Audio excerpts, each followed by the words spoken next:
Njani prej shokëve të Rasulit alayhi salam i ka thënë pare borç njanit prej njerëzve.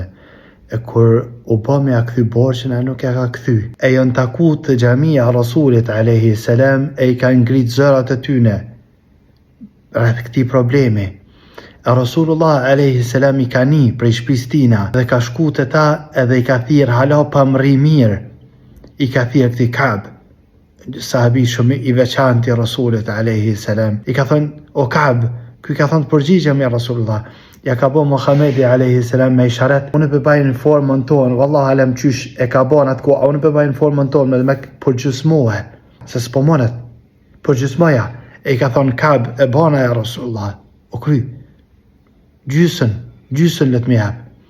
E u shku Rasuli alayhi salam i ka thënë: "Jepja gjysën." Edhe u kry.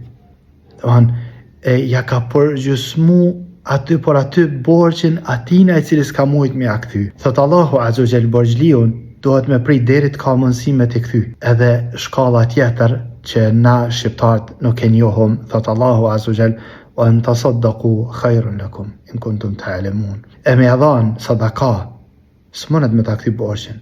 Ja shëndron sadaka. Kjo është më e mirë për juve. Në kohë që jeni prej atyne që e dini, kanë borxhin me ja bo sadaka? Jo, na kështu s'dim. Na shqiptarët, nëse dikush na ka borx, e s'na kthem borxhin, na prishme me ta për shumë pak pare. E nashta çatu pare i japim sadaka dikujna tjetër, a me këta prishmi. Se ja kom dhënë s'mi ka kthy. E udhës është që me prit. E në qofë se s'monet me t'i kthy, me ja shëndru në sadaka, në qofë se ki mundësi. Në qofë se s'ki mundësi, ja përgjysman, po në qofë se s'ki mundësi, ja vade. E lutë Allahun për ty edhe për ta, me ja mundësu Allahu azza wa jall mi kthy.